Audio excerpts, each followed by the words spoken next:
Assalamualaikum warahmatullahi wabarakatuh. Selamat pagi. Salam sejahtera bagi kita semua. Untuk pertemuan pagi ini, saya akan menjelaskan mengenai alat navigasi konvensional yang sangat penting di kapal, yaitu mengenai kompas magnet. Materi yang akan kita bahas adalah bagaimana cara membaca kompas magnet yang benar. Adapun tujuan daripada pembelajaran ini adalah yang pertama yaitu memahami cara pembacaan kompas magnet. Yang kedua, memahami angka derajat pada mawar pedoman. Dan yang ketiga adalah mampu memperagakan cara membaca kompas magnet yang benar. Sebelum kita lanjut ke materinya, bagaimana cara membaca kompas magnet, saya berharap kepada seluruh peserta sudah memahami atau sudah menghafal arah mata angin. Kenapa saya berharap? Karena dengan menghafal arah mata angin ini, kita bisa menentukan posisi kapal atau posisi kapal teman kita. Sebagai contoh, misalnya kapal si A ada di selatan, kapal si B ada di timur. Dengan begitu kita sudah bisa langsung memastikan bahwa mungkin di sebelah sana kapalnya di sebelah timur atau di sebelah selatan, seperti itu ya. Jadi saya berharap peserta didik sudah bisa atau sudah menghafal daripada arah mata angin. Kalau cara mudahnya seperti yang biasa saya dulu lakukan, saya biasanya menyanyikannya ya, menyanyikannya. Sebagai contoh seperti ini. Utara, utara, timur laut, timur laut, timur, timur laut, timur.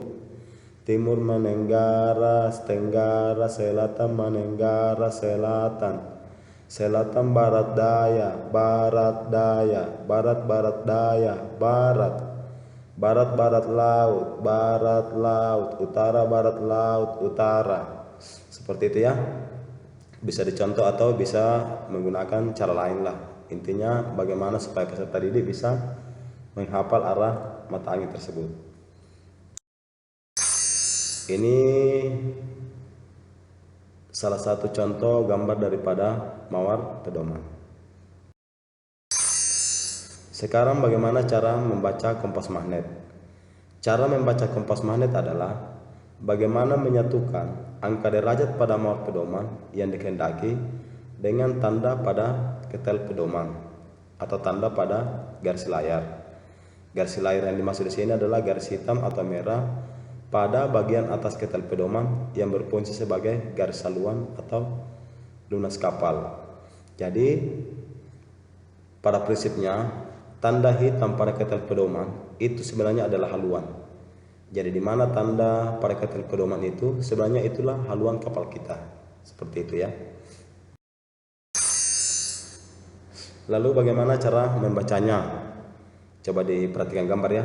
Ada panah ke bawah itu ada tanda hitam ya pada ketel pedoman. Itulah tanda pada ketel pedoman. Kemudian ada angka-angka mawar pedoman mulai dari 0 derajat sampai dengan 360 derajat. Jadi angka apa saja pada mawar pedoman yang bersentuhan, maksudnya berimpit atau bersusun atau sejajar dengan tanda pada ketel pedoman, itulah haluan kapal. Seperti itu kuncinya.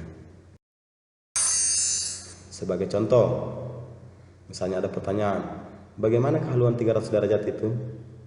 Bagaimanakah haluan 90 derajat itu? Bagaimanakah haluan barat itu? Atau bagaimanakah haluan tenggara itu?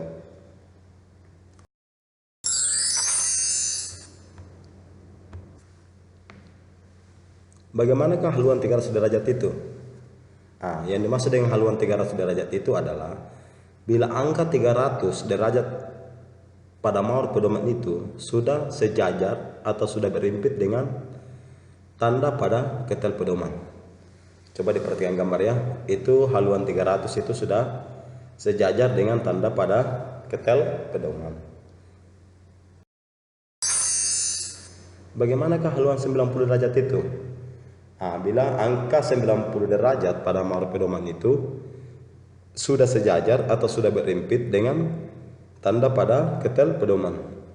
Seperti yang terlihat pada gambar ya, bahwa angka 90 derajat itu dia sudah berimpit dengan tanda pada ketel pedoman.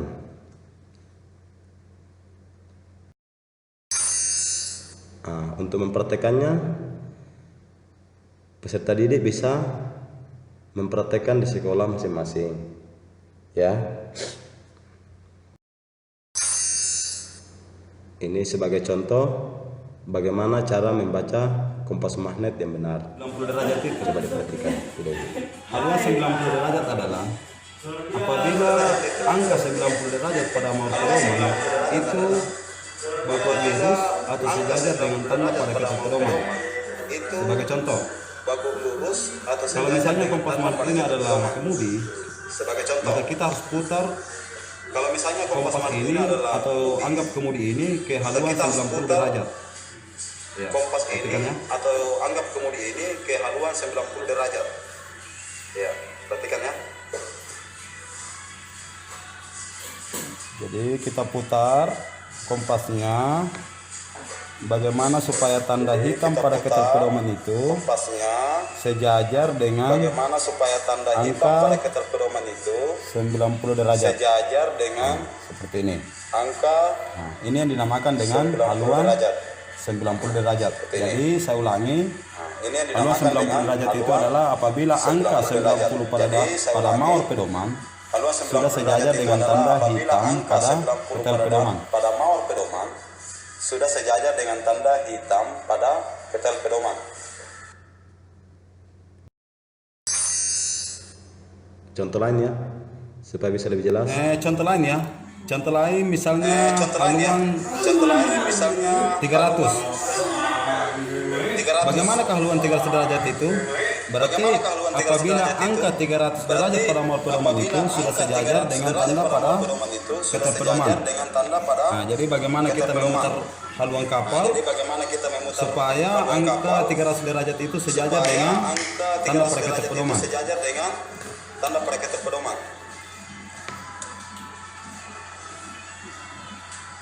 Nah, seperti ini ya. Nah, seperti ini ya.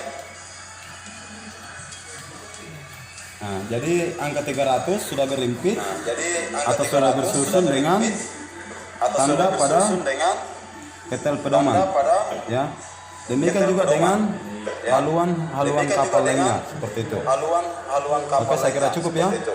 Bisa dipahami sampai di sini. Oke, saya kira cukup Silakan ya. Bisa dipraktekkan dipahami nanti sampai di sini. Silakan di tempat dipraktekkan masing-masing. nanti di tempat masing-masing.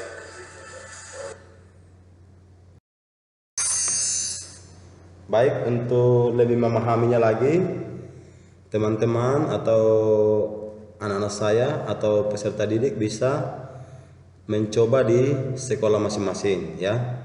Tinggal lihat kompas, kemudian bisa mengerjakan tugas yang ada pada slide ini atau bisa dengan membuat soal sendiri ya.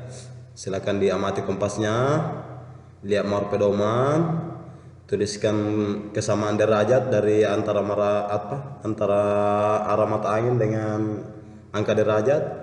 Juga bisa melakukan perubahan-perubahan haluan, misalnya dari haluan utara ke haluan selatan. Bagaimana caranya kita putar kompasnya atau kemudi kapal seolah-olah ya, kayak kemudi kapal itu, supaya haluan yang kita kehendaki itu bisa terwujud. Oke, saya kira cukup sampai di sini dulu pertemuan kita. Mudah-mudahan apa yang saya berikan pada pagi hari ini bermanfaat bagi kita semua. Sekian, assalamualaikum warahmatullahi wabarakatuh.